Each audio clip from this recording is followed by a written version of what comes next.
She was in my office, I realized. The moment I saw the light under the door, I had left that room dark when I went to bed. I stood at the top of the stairs in my nightgown, my heart hammering, and I listened, the sound of paper shuffling, a drawer sliding open. My daughter-in-law was going through my files at 2 a.m, and she had no idea I was standing right there. But I am getting ahead of myself. Let me tell you how we got to that moment, because the story did not start that night. It started 8 months earlier, when my son called me from Denver and said the words that changed everything.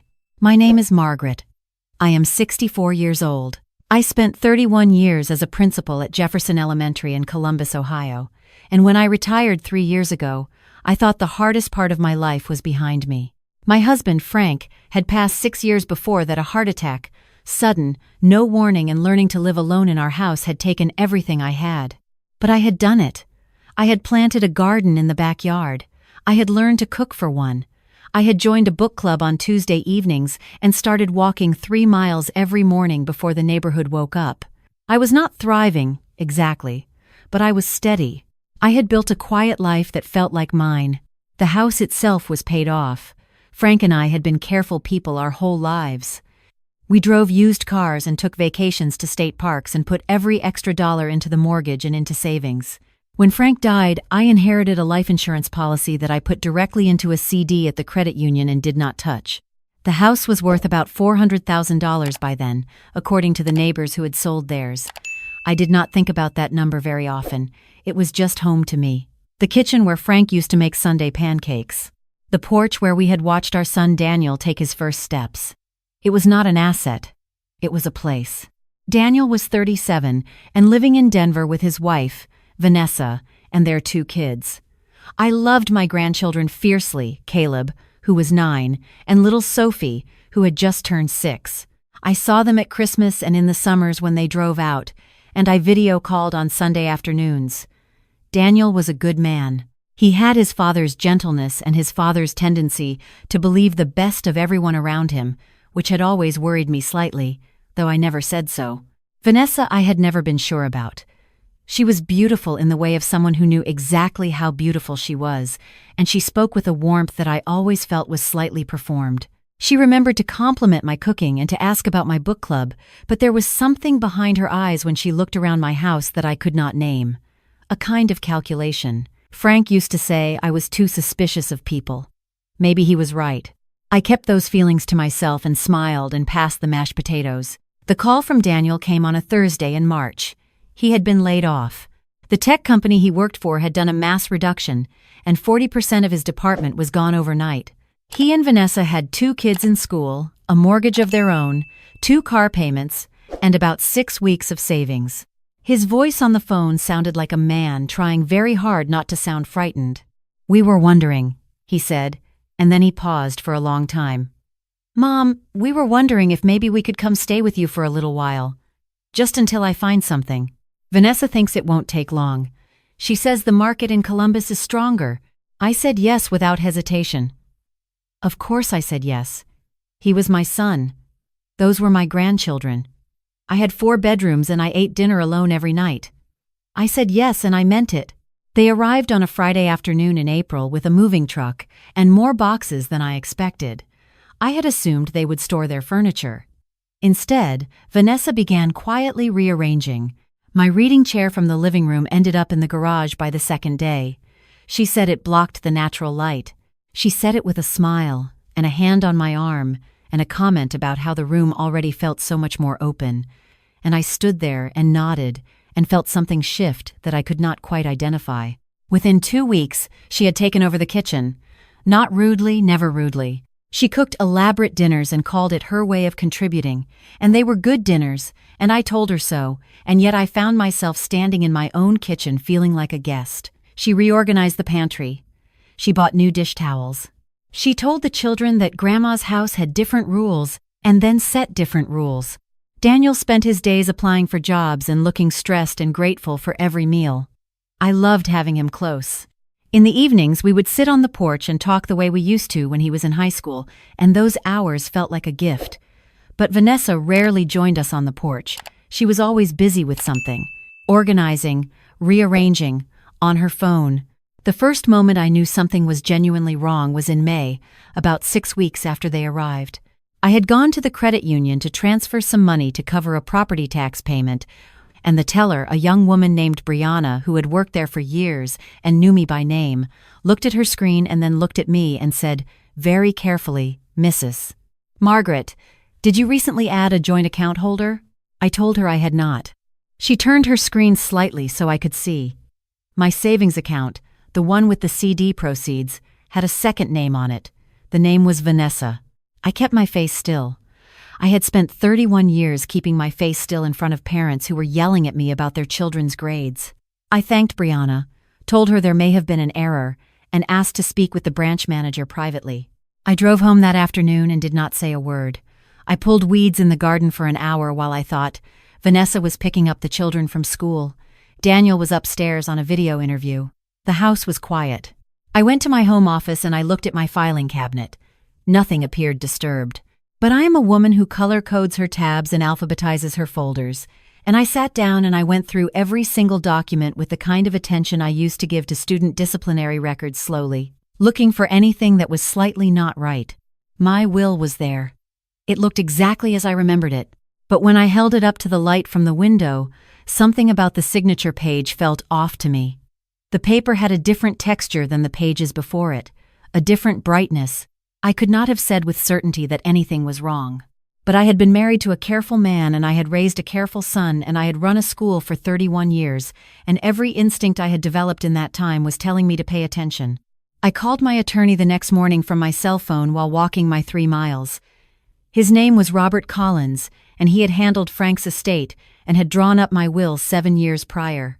I told him what I had found at the bank. I told him about the paper. I told him about Vanessa. Robert was quiet for a moment.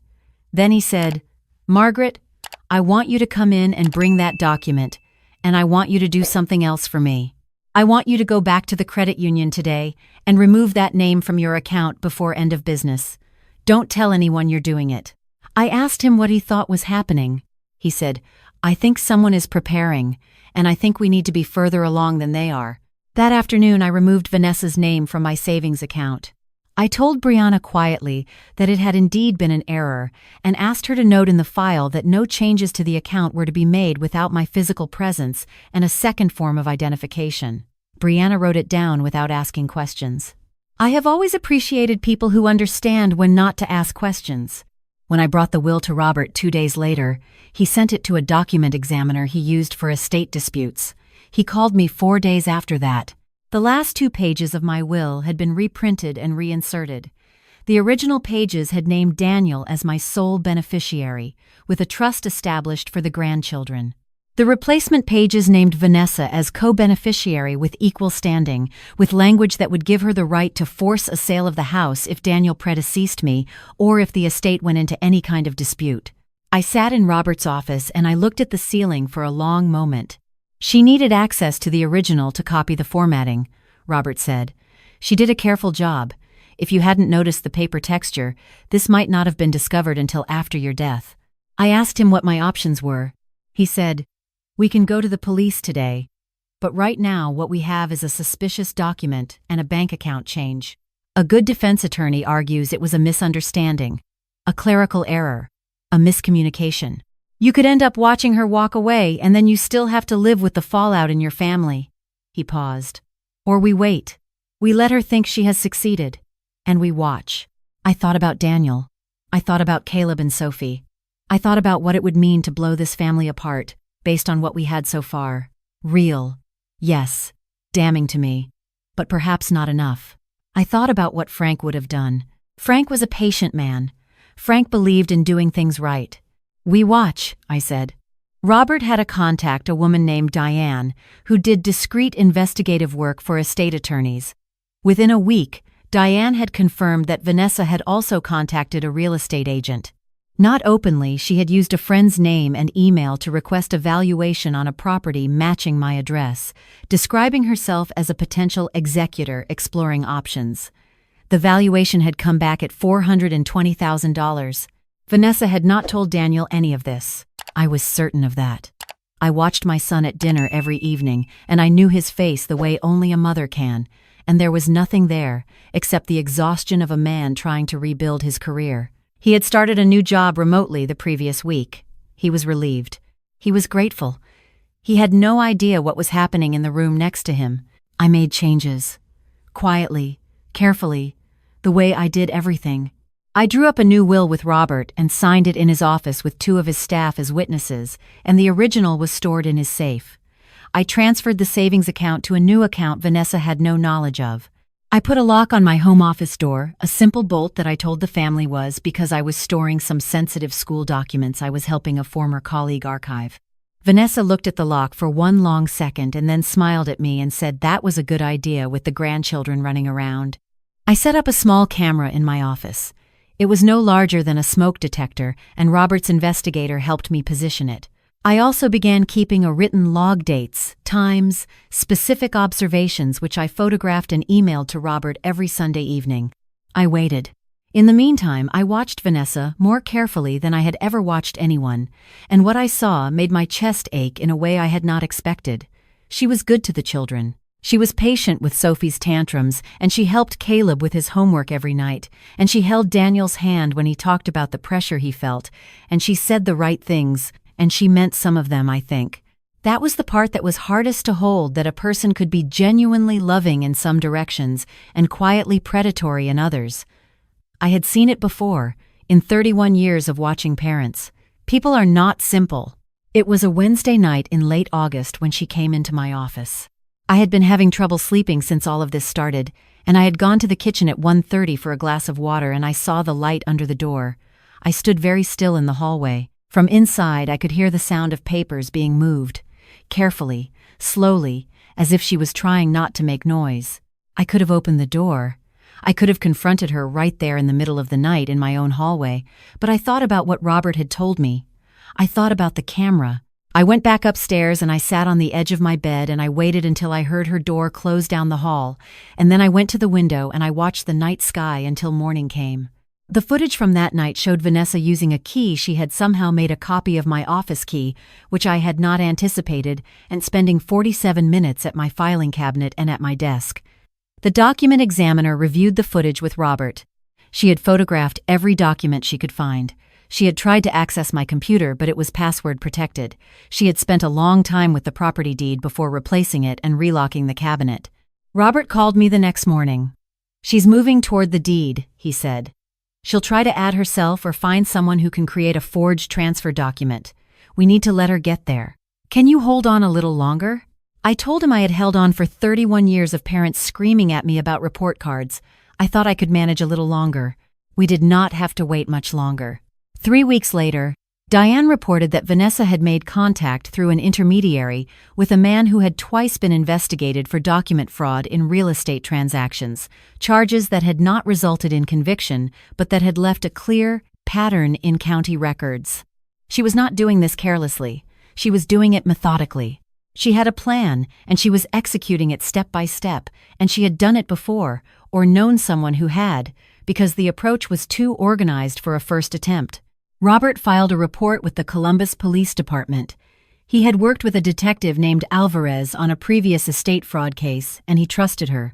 Detective Alvarez reviewed everything: the document examination, the bank records, the security footage, the real estate contact, Diane's investigative notes, and she was quiet for a long time, and then she said they had enough to move. But we needed one more thing. We needed to catch Vanessa in possession of a forged document. We needed her to have crossed the line in a way that was unambiguous. Robert and I made a decision together. We created a clean copy of my property deed, not a forgery ourselves, just a replica of what the document looked like, accurate in every detail. We placed it in my filing cabinet in the spot where the original had been, after moving the original to Robert's safe 3 weeks earlier.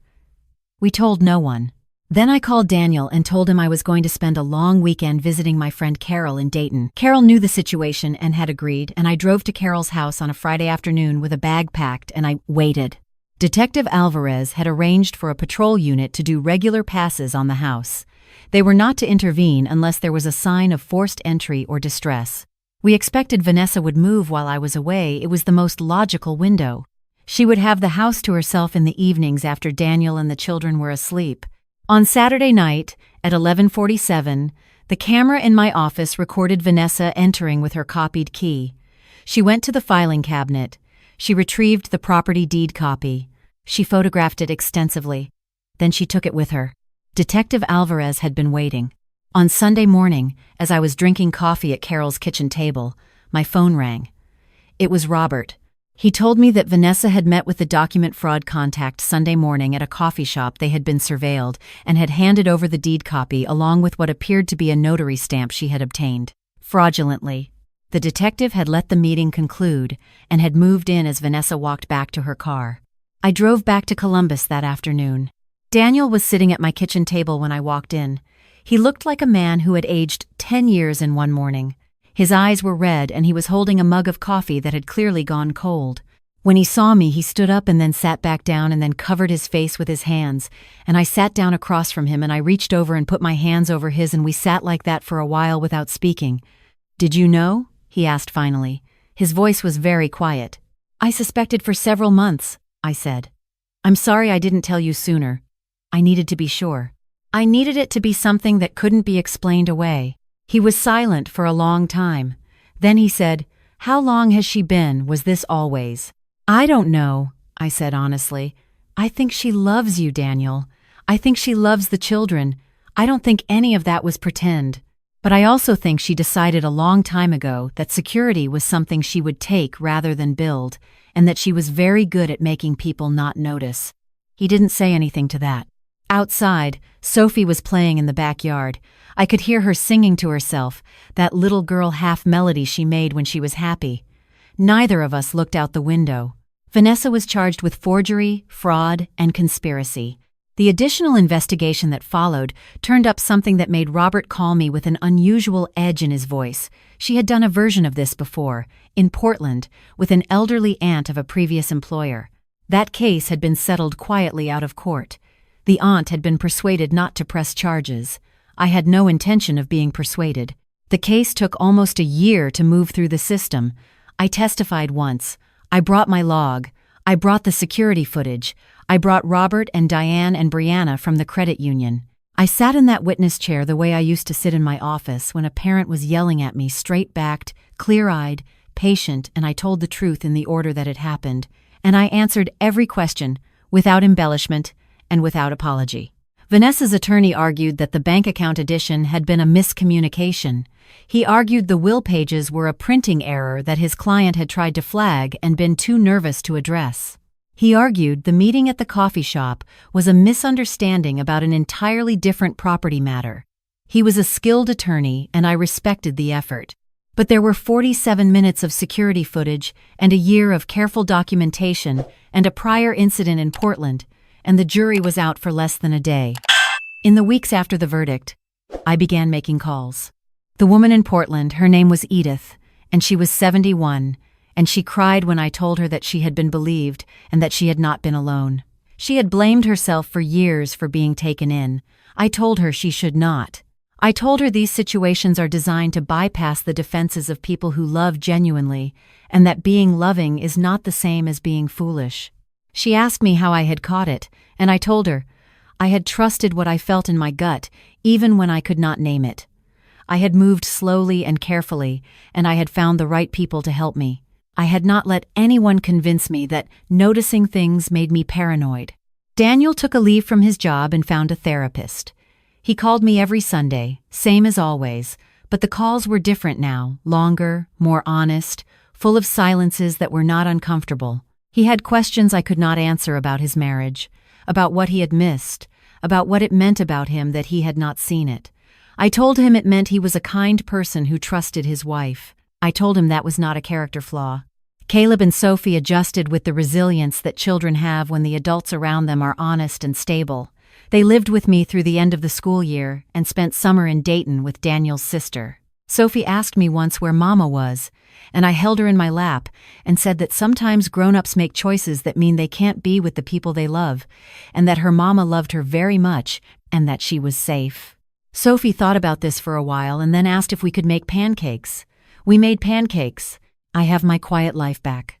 The reading chair is back in the living room where it belongs, in the corner by the window where the afternoon light comes in at 3 o'clock and turns everything warm.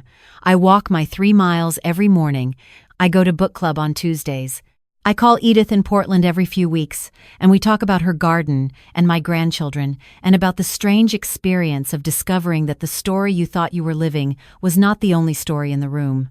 I am not angry anymore. That surprised me. I expected the anger to last longer than it did. What I feel mostly is a kind of clarity that I did not have before. I know now that the voice in my chest that said something is wrong in those first weeks was not paranoia. I know that moving carefully is not the same as moving fearfully. I know that protecting the people you love sometimes means protecting them from someone they love, and that this is the hardest thing, and that you do it anyway. If there is anything I would want someone else to take from this, it is that. Trust what you know, write it down, find people you trust, and tell them. Don't let anyone convince you that your instincts are a problem to be corrected. I raised children for 31 years who were not my own, and the single most important thing I ever taught them was this. Your gut is trying to tell you something. Be still enough to hear it. The house is paid off. The garden is full. On Sunday mornings when Daniel calls, I can hear his kids in the background, Sophie still singing, Caleb telling her to be quiet, the ordinary noise of a family finding its way. Frank would have said I handled it well. He would have made the pancakes and said very little else, which was always his way. I think about that sometimes when the afternoon light comes through the window and turns everything warm, and I think, yes, I think we are going to be all right.